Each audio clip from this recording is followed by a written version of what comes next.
¿Qué pasaría si te dijera que todo lo que entiendes del universo, Dios y el origen de la humanidad es en realidad una falsedad cuidadosamente construida para que nunca llegues a la verdad? Prepárate para sumergirte en una visión radical y provocadora que pone en jaque la historia misma de la existencia. La mitología gnóstica irrumpe con una potencia desconcertante en el pensamiento tradicional, sacudiendo los cimientos del cristianismo al proponer que el universo no es una expresión de amor divino, sino una prisión cuidadosamente construida. En esta cosmovisión alternativa, los arcontes, entidades poderosas pero ignorantes, son los verdaderos arquitectos del mundo físico. Junto a ellos se alza Yaldabaoth, el demiurgo, una figura que encarna la arrogancia y la ceguera espiritual, erigiéndose como el dios de este dominio material sin conocimiento del verdadero origen divino. Sofía, cuyo nombre significa sabiduría, ocupa un lugar central en esta historia. En un acto de creación solitaria, impulsada por un deseo vehemente de emanar vida, da origen a Yaldabaoth sin el consentimiento del principio supremo. Este acto transgresor no solo rompe con el orden del pleroma, sino que desencadena una reacción en cadena, la emergencia de una creación corrupta y fragmentada. El mundo que conocemos, en esta narrativa, no es reflejo del amor celestial, sino el resultado de una ruptura primordial, un universo nacido del error y la separación. ¿Puede un error divino haber desencadenado todo lo que conocemos?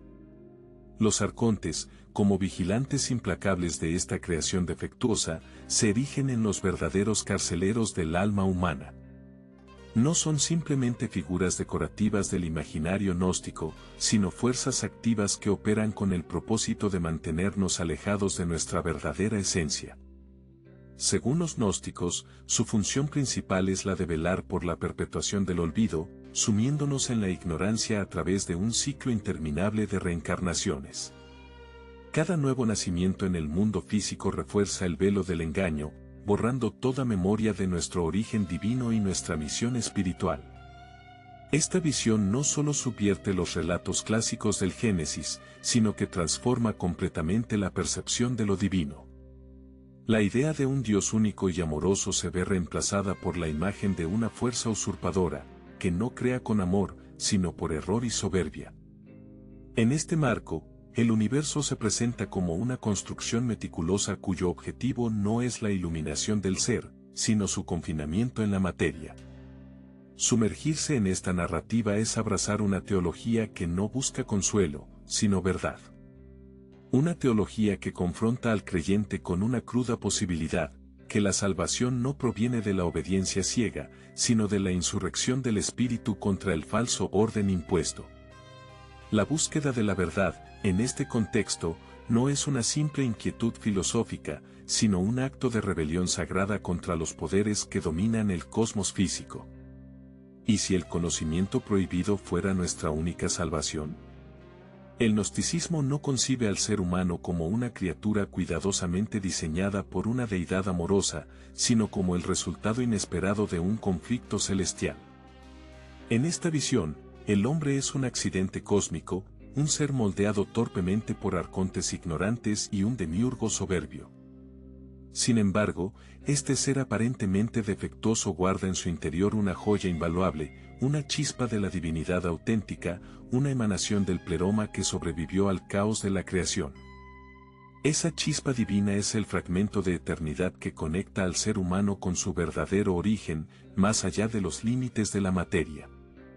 Es una semilla espiritual enterrada bajo capas de ignorancia, dolor y condicionamiento, pero no está extinguida. Puede ser despertada. El despertar de esta chispa no es un proceso automático ni superficial. Requiere un viaje interior profundo, una búsqueda consciente de gnosis, el conocimiento revelador que rompe el velo del olvido. Es una llamada silenciosa desde lo más profundo del alma, un eco del pleroma que resuena en el corazón de quienes aún recuerdan que hay algo más allá de esta prisión terrenal. Los arcontes no son simples figuras mitológicas, relegadas a los márgenes de antiguos textos esotéricos. En la teología gnóstica, representan las fuerzas activas del engaño, los verdaderos arquitectos de una realidad que busca mantener a la humanidad atrapada en la ignorancia.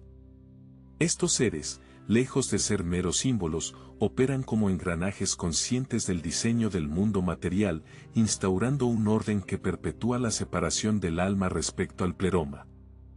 El poder de los arcontes no es inherente ni divino, sino derivado del demiurgo, una figura trágica, arrogante y profundamente ignorante, que se proclama a sí mismo como el único Dios. Este ser, también conocido como Saclas, el necio, Samael, el dios ciego, o Yaldabaoth, el hijo del caos, actúa sin la guía de la sabiduría suprema. En lugar de crear por compasión o comprensión, moldea el universo movido por la vanidad y el error.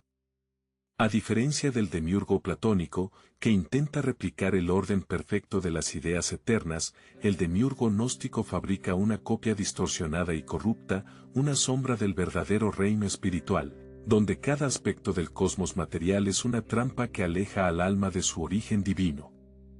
¿Y si lo divino que adoramos fuera, en realidad, un impostor?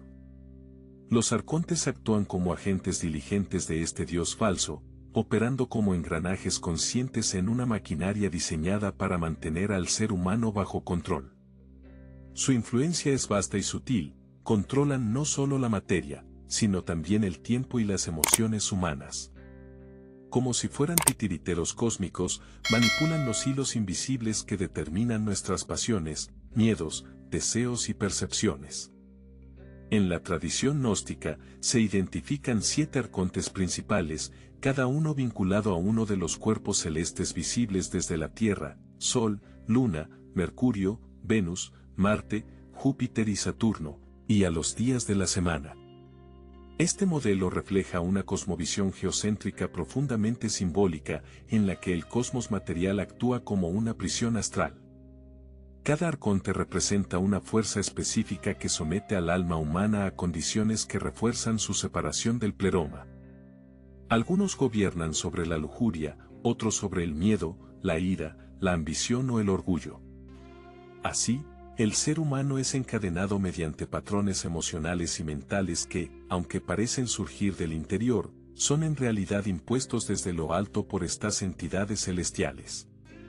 Sus formas no son homogéneas, se dice que poseen aspectos híbridos, con rasgos animales, humanos e incluso elementos elementales como fuego y luz oscuros. Estas representaciones recuerdan a las deidades del antiguo Egipto, cuya iconografía usaba cabezas de animales para simbolizar distintas fuerzas arquetípicas. Los arcontes, en su aspecto visual, encarnan lo instintivo, lo pasional y lo material, subrayando su conexión con la densidad de la carne y la prisión del alma. En un acto de soberbia suprema, Yaldabaoth se proclama a sí mismo como el único y verdadero Dios, desconociendo que su existencia misma es el resultado de una transgresión divina. Sin embargo, desde las alturas del pleroma, una voz resuena, clara e inequívoca: tú te equivocas, existe uno por encima de ti. Este momento marca una fractura en la ilusión del demiurgo, y para los gnósticos, representa la primera grieta por la que puede entrar la luz del conocimiento verdadero. ¿Qué significa esta voz en la oscuridad? ¿Es el despertar que todos necesitamos? En esta visión perturbadora del gnosticismo, incluso nuestras emociones más íntimas y pensamientos cotidianos se transforman en herramientas de confinamiento. No son simplemente estados del alma, sino trampas meticulosamente colocadas por los arcontes para mantenernos distraídos, vulnerables y desconectados de nuestra esencia. La tristeza, el miedo, la codicia, la euforia efímera, todos estos sentimientos son parte de un engranaje cósmico que nos sujeta con cadenas invisibles. El alma, atrapada en este torbellino de experiencias, se convence de que lo que siente es lo que es, olvidando su verdadero linaje espiritual.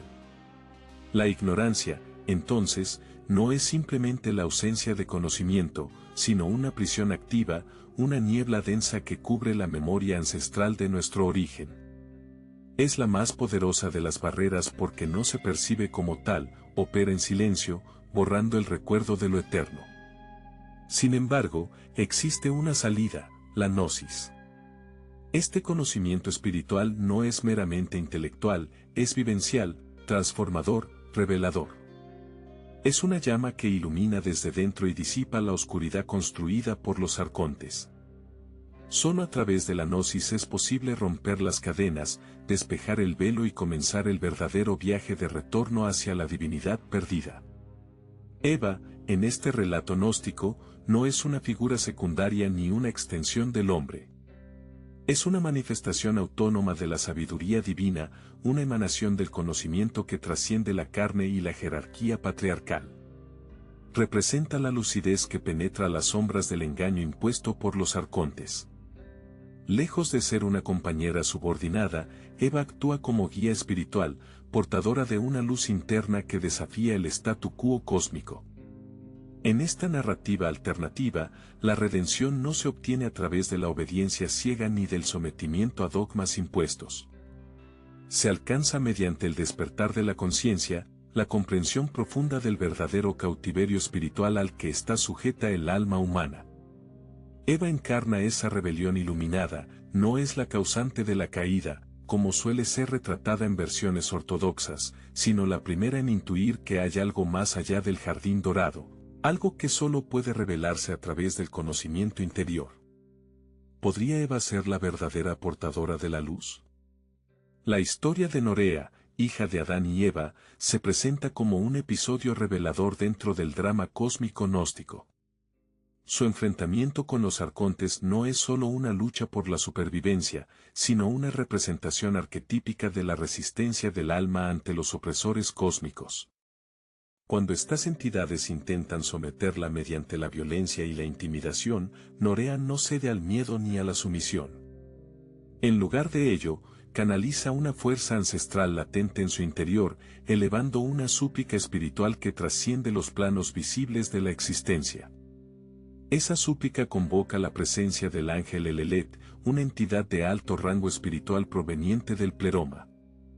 Elelet no se limita a protegerla, actúa como un mentor celestial, desvelando ante Norea los secretos velados del universo.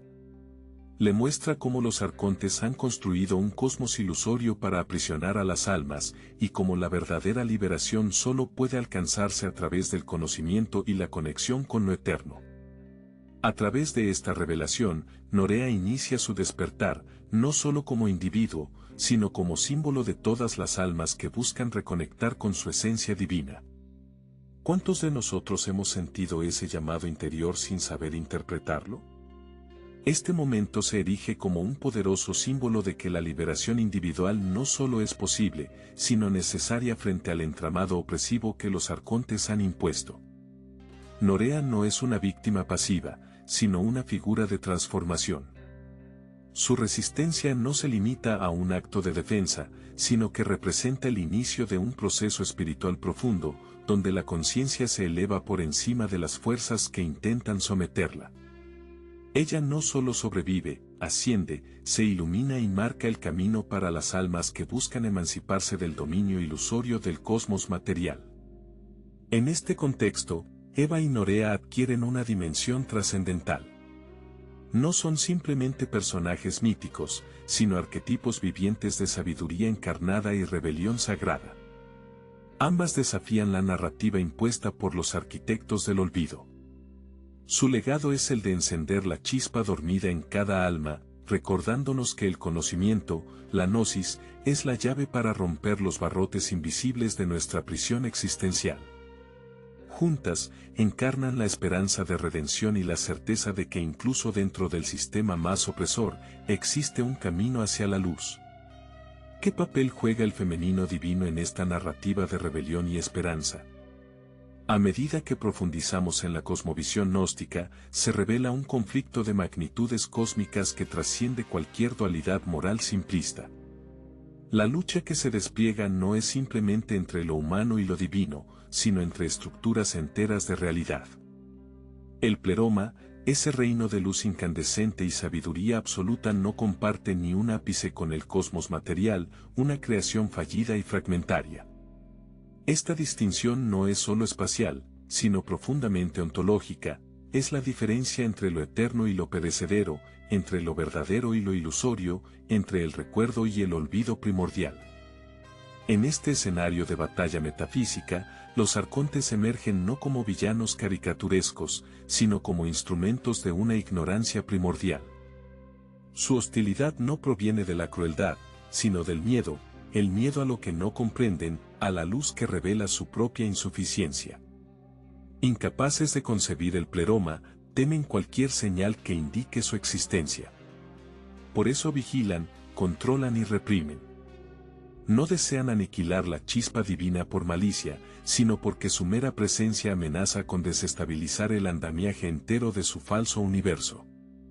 Así, persiguen a las almas despiertas con una mezcla de terror instintivo y celo autoritario, sabiendo, aunque sea de forma brumosa, que cada despertar erosiona su poder, cada gnosis recuperada, un golpe al corazón de su dominio de sombras. ¿Qué temen los arcontes cuando una chispa divina despierta? La figura de Cristo, en la visión gnóstica, no surge como un redentor pasivo, crucificado por la voluntad divina, sino como un guerrero espiritual de la verdad. Es el Logos encarnado, la palabra viva que irrumpe en el tejido mismo de la mentira cósmica para revelar lo que los arcontes han tratado de ocultar durante eones. No viene a redimir pecados ni a establecer una iglesia, sino a encender el fuego del recuerdo en las almas que han olvidado su procedencia celestial. Su propósito es claro y único: reactivar la chispa divina dormida en cada ser humano, para que cada uno recuerde su origen, su poder y su destino. Este Cristo gnóstico desciende a la materia no como cumplimiento de una profecía celestial, sino como un acto subversivo dentro del plan corrupto de los arcontes. Su llegada es un terremoto en la estructura ilusoria del cosmos, una grieta de luz en el muro de sombras. Su mensaje no funda dogmas, sino que dinamita las cadenas. Él no propone una fe, sino una insurrección interior. Su enseñanza no pretende agradar a los poderosos, sino despojarlos del velo con el que ocultan la verdad. Conócete a ti mismo, y conocerás al todo es más que un aforismo, es una llamada urgente a despertar del sueño impuesto por el falso Dios y sus servidores. ¿Y si el mensaje original de Cristo fue silenciado por quienes querían mantenernos dormidos? Las escrituras gnósticas, muchas de ellas redescubiertas en los manuscritos de Nag Hammadi a mediados del siglo XX, son testigos silenciosos de una visión espiritual profundamente disruptiva. Estos textos, como el Apócrifo de Juan, la Hipóstasis de los Arcontes y el Evangelio de Tomás, nos presentan un cristianismo primitivo que se aparta drásticamente de la ortodoxia institucional. Aquí no se habla de obediencia, dogma o penitencia, sino de una llamada insistente al despertar del alma. La gnosis no es una creencia impuesta, sino una experiencia personal y transformadora que se alcanza a través del conocimiento interior y la iluminación directa. En esta tradición, la figura del Redentor no se limita a un solo individuo histórico. Cristo es comprendido como arquetipo del revelador, pero su misión no es exclusiva. Cada ser humano que logra recordar su origen divino, que enciende esa chispa adormecida en su interior y la transforma en fuego viviente, se convierte también en redentor. En el gnosticismo, toda alma que alcanza la gnosis adquiere la capacidad de ser guía, faro y puente para otras. Así, la redención se convierte en un movimiento colectivo de ascenso espiritual, en una cadena luminosa de conciencias que se ayudan mutuamente a romper las cadenas del olvido. ¿Podrías tú ser un portador de gnosis en este mundo oscuro? Dentro del vasto y complejo entramado de la cosmología gnóstica, se revela un detalle sorprendente que rompe con la imagen homogénea de los arcontes como figuras absolutamente malignas. Incluso entre estos guardianes del orden ilusorio existen matices, tensiones internas y posibilidades de transformación. Entre todos, destaca una figura singular, Sabaoth. Este arconte, en un momento de profunda conmoción, presencia el poder revelador de la sabiduría divina, emanada del pleroma, y, en un acto insólito de lucidez, decide rebelarse contra su creador, y Aldabaoth. Este giro no es simplemente un gesto simbólico dentro del mito, es una declaración profunda sobre la capacidad de todo ser, incluso el más alejado de la luz, para cambiar. La rebelión de Sabaoth no surge del odio, sino del reconocimiento de una verdad superior. Al alinear su voluntad con la sabiduría, es redimido. El pleroma le concede un trono, no como castigo para los demás arcontes, sino como señal de que la verdad trasciende incluso las jerarquías impuestas. Sabaoth se convierte así en un protector de las almas despiertas, un custodio de la gnosis. Su historia no solo rompe la narrativa de antagonismo absoluto, sino que introduce un principio revolucionario en el pensamiento gnóstico: la redención es posible para todos, incluso para quienes fueron forjados en el error. No existe oscuridad tan densa que la luz no pueda penetrar, ni ignorancia tan arraigada que no pueda transformarse en sabiduría mediante la revelación interior. ¿Es posible que incluso los guardianes del engaño puedan ver la luz? El mito de Sabaoth introduce un matiz decisivo y profundamente subversivo dentro del sistema gnóstico: la afirmación de que los arcontes no constituyen una fuerza homogénea ni absolutamente condenada. Algunos, aunque nacidos del error y la ignorancia, conservan la capacidad de asombro, de apertura, de transformación. Esta posibilidad de redención, incluso entre las filas del poder cósmico corrupto, rompe con la lógica binaria del bien contra el mal y propone una visión más matizada, donde la luz puede filtrarse incluso en los rincones más densos de la oscuridad. Este giro teológico no solo redefine a los arcontes, sino que lanza una poderosa reflexión hacia el ser humano. ¿Acaso no somos también nosotros criaturas formadas en parte por error, confusión y deseo? Y sin embargo, ¿no guardamos dentro una chispa de eternidad que nos llama a despertar?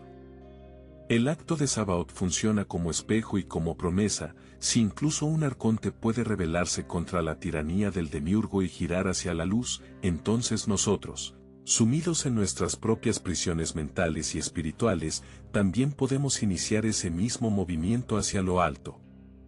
Tal vez lo único que nos separa de ese despertar no sea la falta de conocimiento, sino el miedo a ver lo que esa luz revelará. Tal vez el despertar comienza no con una revelación, sino con una duda. La historia de Sabaoth también ilustra con fuerza cómo la estructura del cosmos gnóstico está sostenida por emociones humanas proyectadas a una escala divina. Al presenciar la traición de Sabaoth, Yaldabaoth es consumido no solo por la pérdida, sino por la envidia, el rencor y el miedo, emociones que, según esta visión, constituyen la esencia misma del demiurgo. En un intento desesperado por reafirmar su dominio y frenar la propagación de la rebelión espiritual, introduce en la creación una nueva entidad: la muerte. No como un evento biológico, sino como una fuerza cósmica corruptora. Esta entidad es el sello con el que Yaldabaoth marca su territorio, una herramienta de coerción existencial.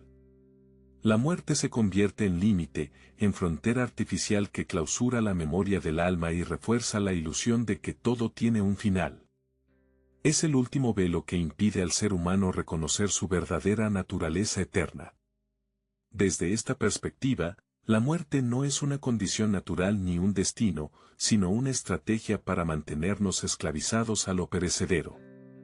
En la visión gnóstica, trascender la muerte no significa evadirla físicamente, sino despertar a la conciencia de que nunca fuimos únicamente cuerpo. Significa recordar, en lo más profundo del ser, que llevamos dentro una chispa inmortal del pleroma, que nada ni nadie puede apagar si logramos encenderla con el conocimiento y la gnosis. ¿Y si la muerte no fuera el final, sino una distracción más de los arcontes?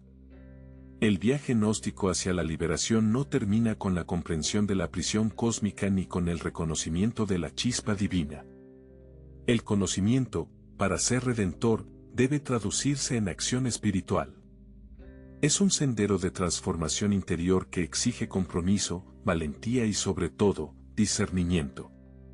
En esta etapa del camino, el alma despierta comienza a percibir los mecanismos sutiles de manipulación a los que ha estado sometida: los deseos, los temores, las creencias rígidas y hasta la propia identidad son estructuras moldeadas por los arcontes para mantenerla adormecida.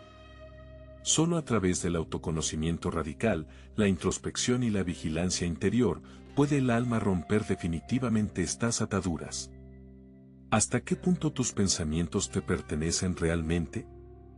La gnosis, entonces, no es solo una experiencia de iluminación, sino un proceso sostenido de limpieza del alma. Cada paso que damos hacia la conciencia es también una confrontación con nuestras sombras más profundas. Porque los arcontes no solo habitan el cosmos exterior, su influencia está en nuestras emociones reactivas, en nuestras dudas, en la voz interna que nos insta a conformarnos. En este contexto, la figura de Eva cobra nueva fuerza. Ella representa el primer acto de desafío, el primer destello de conciencia que cuestiona lo impuesto. En el gnosticismo, la serpiente del Edén no es un tentador demoníaco, sino un mensajero del despertar, un portador de gnosis que ofrece la fruta del conocimiento como llave de la liberación. ¿Y si la tentación original fuera, en realidad, una invitación a despertar? Este vuelco simbólico redefine por completo el relato bíblico. La caída ya no es una maldición, sino una etapa necesaria en el proceso de recordar quiénes somos. Comer del fruto no fue un error, sino el primer paso hacia la autonomía espiritual. Es en ese acto donde el ser humano empieza a distinguir la ilusión de la verdad. Así, el camino gnóstico no es lineal ni simple. Está lleno de pruebas, de espejismos, de fuerzas que buscan desviarnos. Pero también está sembrado de aliados, libros, símbolos, intuiciones, y otros buscadores que, como nosotros, han sentido el llamado del pleroma resonando en el alma. ¿Estás dispuesto a seguir escuchando esa voz, aunque desafíe todo lo que te enseñaron? En un mundo diseñado para mantenernos dormidos, cada acto de conciencia es un acto de rebelión. Los arcontes pueden controlar los cielos, las emociones, incluso el tiempo, pero no pueden apagar la chispa eterna que vive en ti. Esa chispa es tu herencia divina, tu brújula interna, tu única verdad. Despierta. Recuerda. Transforma. Porque el universo no necesita más creyentes pasivos, sino almas encendidas por la gnosis. Si este mensaje ha resonado contigo, si has sentido, aunque sea por un instante esa luz interna titilar, entonces ya estás en el camino. Comparte este conocimiento y suscríbete al canal para seguir profundizando juntos en los misterios del alma y del cosmos. Y sobre todo, no dejes de cuestionar, de buscar, de recordar quién eres realmente. Gracias por llegar hasta aquí.